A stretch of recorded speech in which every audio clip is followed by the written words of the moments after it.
ओम नमो नारायणाय। आज हम भीष्म पंचक का 35वां दिन है, मतलब 5वां दिन है। अभी कथा तो कार्तिक मास की चलेगी, ये कथा चलेगी पूरे संक्रांति तक। तो ये जो 5 दिन की कथा ये अलग से कही है, क्योंकि ये भीष्म पंचक की कथा है, जो आपके लिए बड़ी ज़रूरी है। क्योंकि इन्हीं दिनों का महत्व होगा तो आप करेंगे, बाद में पढ़ने का तो कोई है नहीं। जब समय बीत गया तो फिर बताने का क्या फ़ायदा।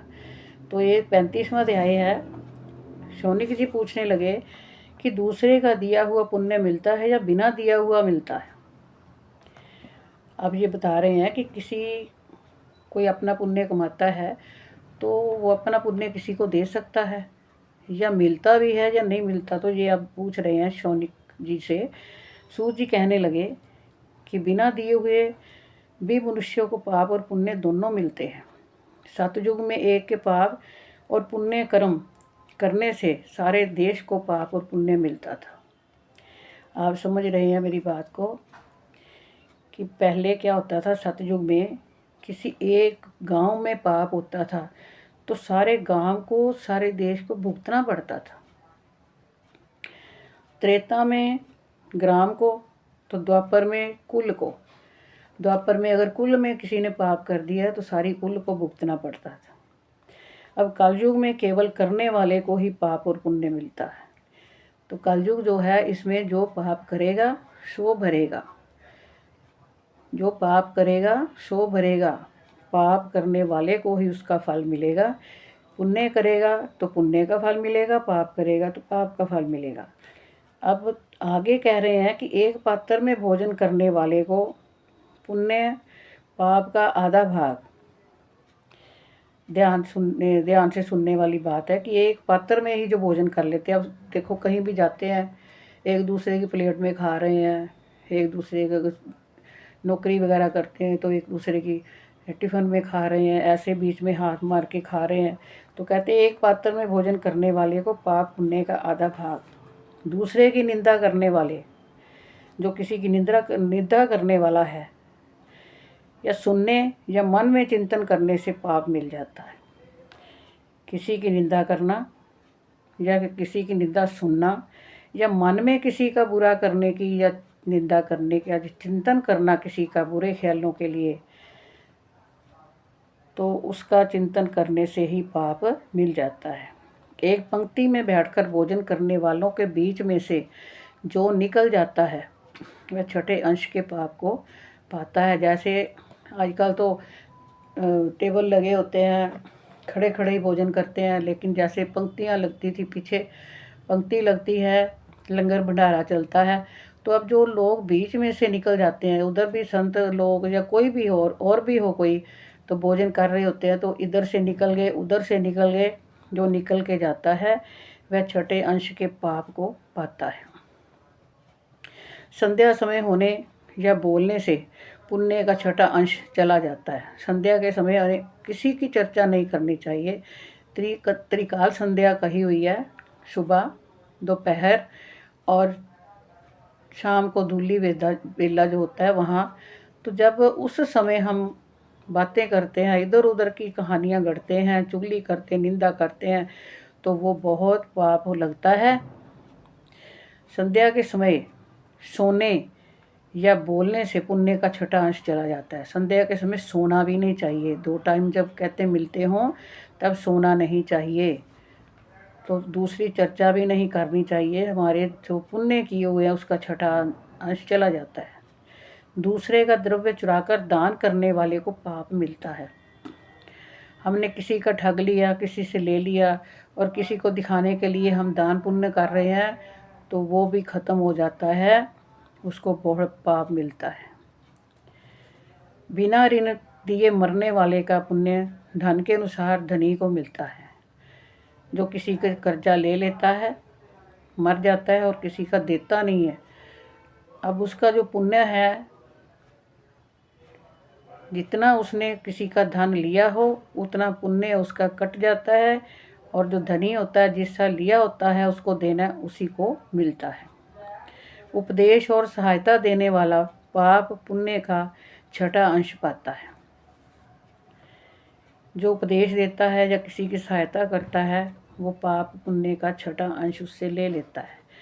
प्रजा का छठा अंश राजा पाता है। शिष्य से गुरु, पिता से पुत्र, स्त्री से पति और छठा अंश पाते हैं। पति के चित्त अनुसार धर्म करने वाली स्त्री पति का आधा पुण्य पाती है।